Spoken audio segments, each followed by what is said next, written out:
Hey guys, this is Courtney from Lil's Bloom, and today we're going to talk about the 2023 forecast for all of the signs. So, before we dive in, I highly recommend watching for both your rising and sun sign. Sometimes people ask, why your rising sign?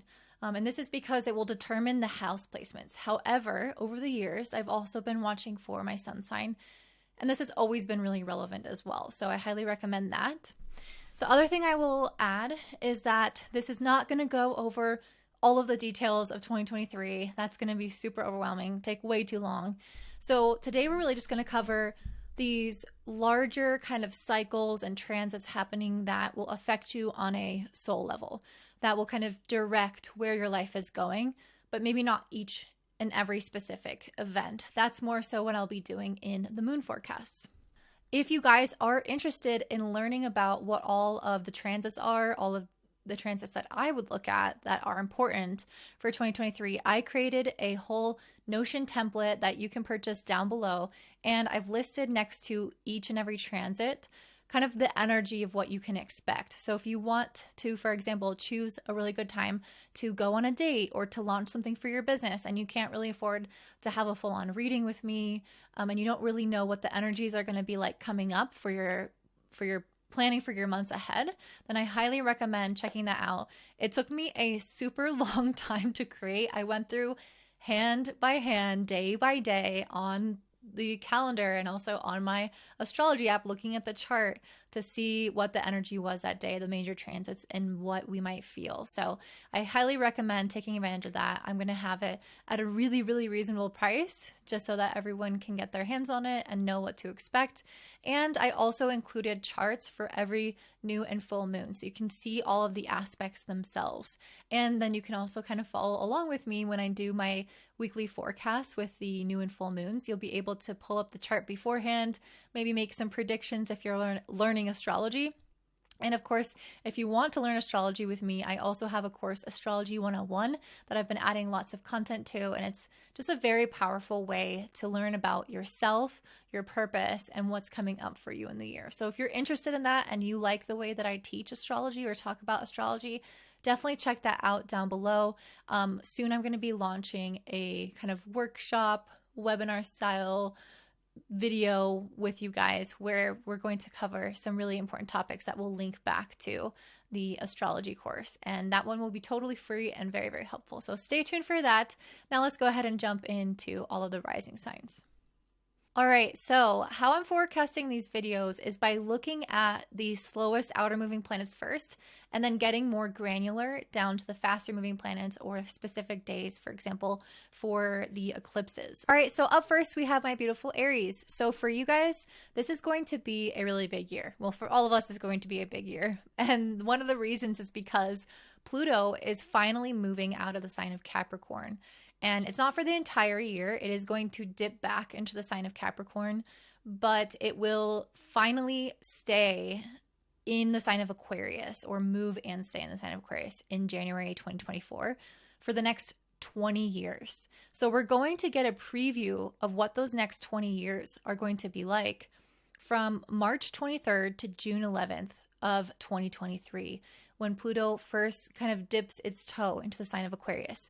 It has been in your 10th house in the sign of Capricorn since 2008. So if you can imagine, for this entire period of time, which I believe is 15 years, you guys have been going through a massive transformation within the area of your career, your legacy, your place in the world.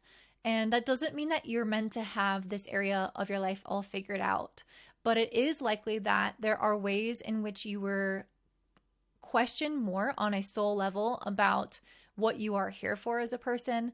There may be ways in which you have been encountering conflicts with authority figures in order to feel like you are owning your own power, or believing in yourself and what you have the potential to lead others to or to achieve out in the world in your life. So that's kind of been this whole 15-year long journey for you.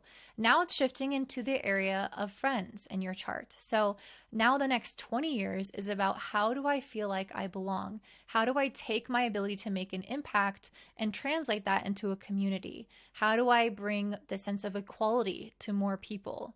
How do I feel like I am able to meet up with people of similar interests and create something really beautiful for the world?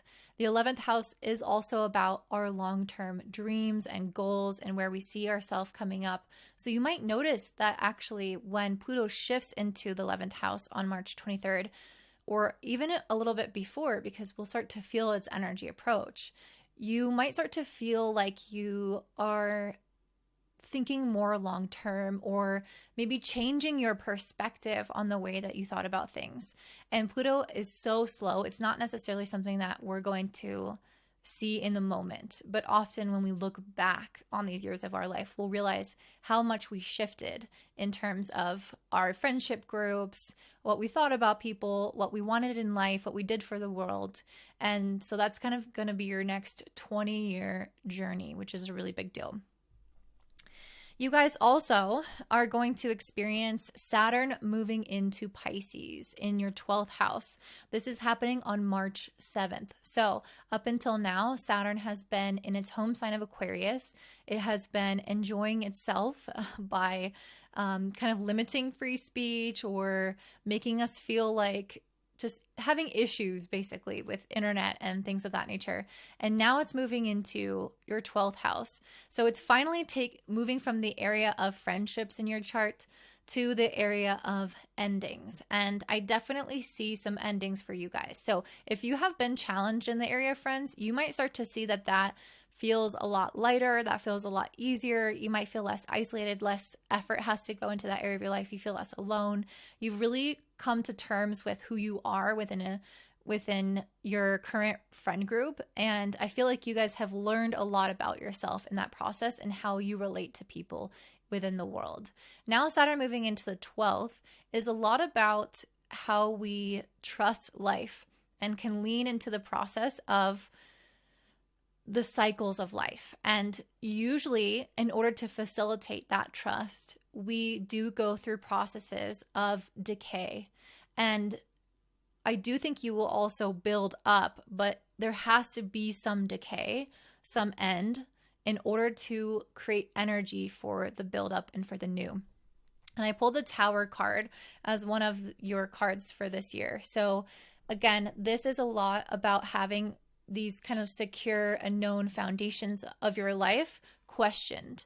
And Saturn is a planet of foundations, and the 12th house is the house where things start to kind of decompose, where they start to go offline, out of sight, and become almost a more internal process. So you are learning now to take whatever has been your external foundation and build it within yourself in a really strong and beautiful way. And as a result of this year, you're going to have this kind of Empress moment. And I don't know if this is going to be this year per se or in the years to come, but the Empress is a card that I pulled out along with the Tower. And it felt like it wanted to come with it as an afterthought of whatever you are letting go of is going to eventually birth into this other thing. And the Empress is somebody who feels that there's so much luxury in life. She knows she's going to be taken care of. She trusts that the universe has her back. She is willing to work hard, but she knows her worth, so she doesn't overwork. And she doesn't kind of overextend herself too much.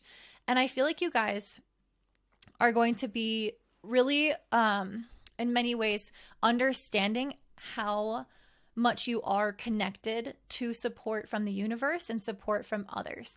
And one of the reasons I say that is because you're also having Jupiter move into your first house until May 16th. So it's kind of been in this area a little bit last year as well. So you might have gotten a taste of what it feels like to be kind of expansive and attracting opportunities and growing significantly as a person, maybe feeling like you are more aligned with your purpose, or like you're taking care of yourself in a more realistic and better way. And so I think that you guys are really going to start to see how when Saturn is moving into the 12th and Jupiter into your first, you are letting go of an old version of yourself and rebuilding this new version of yourself in a really really strong manner. And I pulled cards for what are they going to be like before and then after this year. And the card that I pulled before was this fish card. And really what I got from it was like a very scattered energy and almost like driven by anxiety, worry, fear, following the crowd, being uncertain of one's identity, one's purpose, one's uniqueness. This is especially true because Chiron is moving through your sign. So there's a lot around questioning your sense of self and your individuality that's been happening for a while now. And so I think that there are undercurrents of this, not that you're always like that, but there are undercurrents of this that are kind of pushing you and driving you out in the world. And I asked what you get as a result of this year, and I got the deer. So the deer does still have a little bit of fear when they're moving around. But I feel like the deer has this elegance and a grace and a simplicity and a groundedness as well. And it doesn't feel like the fish. The fish has this kind of jolting, high movement, worried type energy. The deer is extremely calm. The deer knows that, yes, there are certain threats and I will run when I see it. But when there's not a threat around, I can just be in this present moment. I can just enjoy this nature in this period of time. And that's the kind of energy I get from these specific cards. So I feel like Saturn moving through your 12th is allowing you guys to let go some of that pressure that you're putting on yourselves.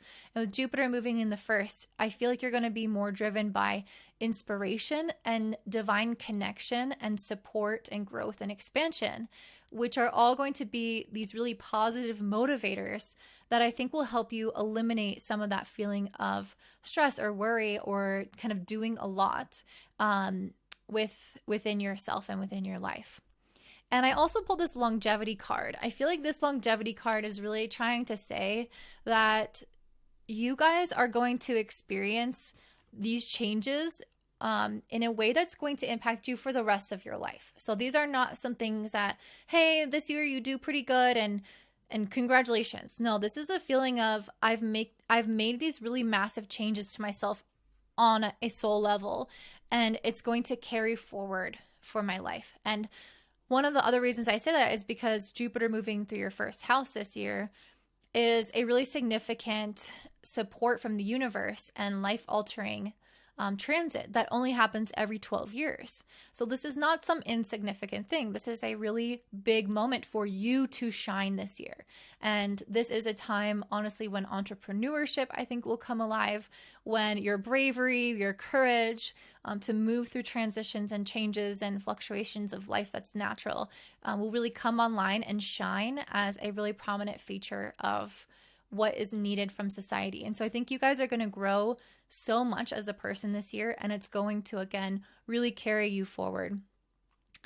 And then after that, Jupiter is going to move into the sign of Taurus after May 16th. So this is going to be an opportunity for you guys to expand on your finances. So like the first half of the year, it's how do I become the version of myself that is calm, cool, collected, under control, and then trusting that the universe will have my back. And that's part of what helps you create that sense of calm and just working on yourself internally. Then the second half of the year is, okay, now how can I go and make something of myself financially? How can I create lasting security?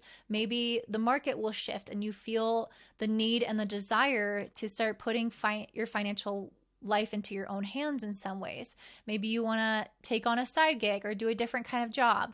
Maybe you develop a new skill. There are lots of doors opening here for you and a lot of potential for growth within your financial sector that, again, can last you into longevity. So if you make certain decisions now about how to manage your finances and not just manage them, but really make more of them, kind of really putting on an emphasis on growth and increase, you will see that pays off for you in the long run. So I think Saturn in the 12th can have you kind of question how you've managed things and how the foundations have been laid in many different areas of your life.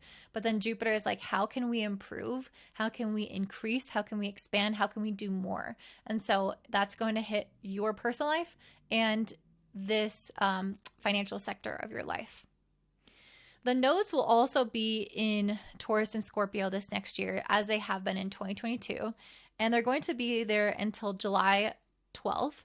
So this is again along your 2nd and 8th house axis. So I think that many of you guys with this Page of Pentacles are going to have kind of some insights that you might be drawn to throughout this year or until July, where you are in some ways being asked, like, what are some new projects that I can begin to make myself feel more secure within my life? And this could be within your confidence, this could be within how you value yourself, but it could also be very practical of having a job and things of that nature. But then after July 12th, the North Node will shift into your first house, into your sign. So this is when you are being very much supported to go out and get the things that you kind of started to think about this last year. It's not just about how to create security now. When the North Node moves into your sign, it's about how to push yourself outside of your comfort zone. And so this will be really beautiful, because after having Jupiter in your first house, you've already kind of started to see these doors open, these ideas expand, these opportunities that you can act on. And then when the North Node shifts there, it's asking you to go full send if you haven't already, or it's giving you even more of this kind of divine inspiration, divine push to continue to go in that direction. So you have a lot of growth support this year, as well as decay happening. You have this really interesting kind of dichotomy. And I say the decay because obviously Saturn in the 12th, the Tower card, and also this unknown card. There's quite a bit about this year that has this feeling of being uncertain or unknown. And that's more so because you are headed in a totally different direction. So you're kind of at this crossroads where you're leaving your old life, you're headed to the new, but you don't know what to take with you yet. You don't know even fully where you're going or what it's going to look like. You're not fully prepared. And I think that's the cool and exciting part, is that you're making a new version of yourself. So I think that this year is going to be very positive for you in that sense. You guys also have, let's see. So one of the other major transits I wanted to talk about was Mars moving to the sign of Gemini. And that's because it's been happening for so long and will continue to be moving to the sign of Gemini until March. So this is in your 3rd house. So you guys might have felt like the last half of 2022 and the first half of 2023, or the first quarter, are just very busy. You guys might have like a lot on your plate. You might be a lot more of this kind of fish energy, where there's a little bit more anxiety, restlessness, busyness, and it can create that sense of worry. So you might start to feel like after March, things calm down a little bit. Things kind of let up in terms of that really intense active energy. Another thing I wanted to talk about was Venus retrograde. So it's always a very unpleasant time, and it happens, I think, every year and a half. So it's not something that we even experience every year. So we do really, really feel it when Venus does go retrograde. So for you guys, Venus is retrograding from July 23rd to September 4th in Leo in your 5th house. So from these days in July and September, it's your time to reflect a little bit more on your sense of self-worth, on your sense of creativity, and most importantly, about what makes me unique. How do I value myself and my unique gifts, and how do I bring those out into the world? Either in a creative and fun, expressive way, or in a practical and useful way. That's really going to depend on your chart. But regardless, how do I feel like my soul is fully being expressed? And those are some big questions that you might ask yourself. You might also, if you're in the dating scene, you might also be wondering, do I still want to choose this type of partner? I always kind of went for this person, or, had these certain standards or things on my list. And now I don't really know if that suits me. Now I'm not really sure if this is in my best interest. And so you might start to question how you show up in your love life, and not necessarily for people who have long-term relationships, but it's more so like the dating and the creative energy and like sexual energy behind dating. So if you are kind of feeling like you're lacking that within a long-term partnership, that can be analyzed as well. So it's not necessarily like your bond with that person, but how do I show up and date them? How do I show up and have a good intimate relationship with them? Or if you are just like on dating apps, kind of what I was saying earlier. The other big area that this could be is if you have your own personal business or your own or kids in your life. So those areas of your life could be called into question. Like, do I want to have kids? I always said I didn't want to. Or if you already have kids, like what new ways should I really parent? Because I feel like something that I'm doing right now isn't currently working. And so Venus retrograde is really having us analyze our creative side, our value, and our relationships, and call it into question. And for you being in the 5th house, those are the particular topics in which you're going to start asking those important questions that every year and a half we all ask ourselves about what it is that we're actually trying to create out in this world, and if what we're doing is working. The last thing that I'll talk about, well, actually, let me really quick before that.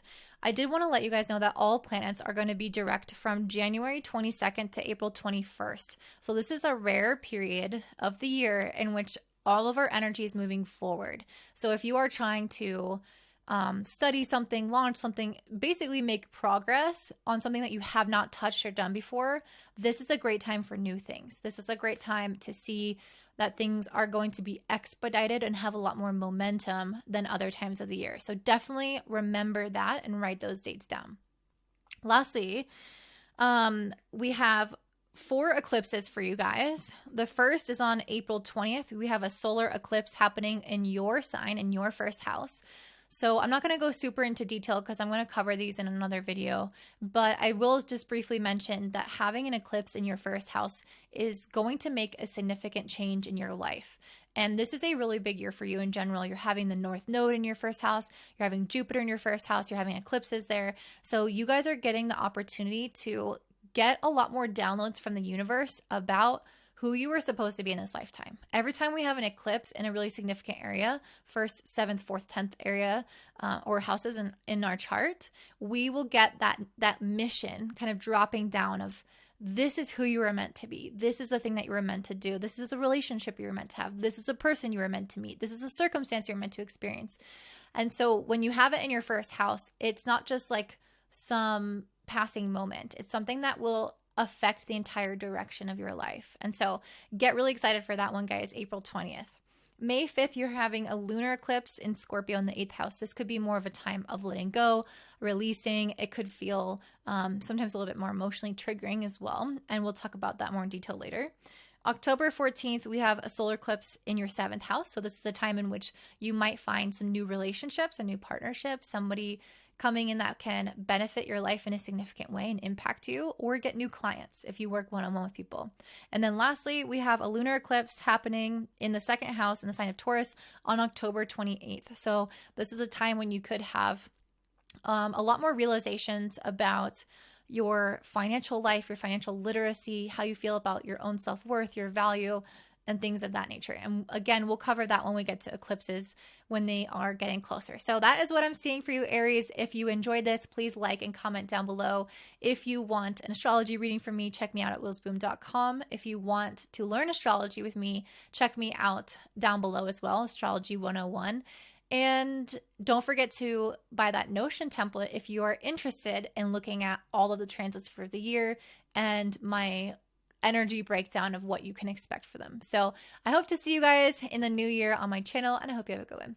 Bye.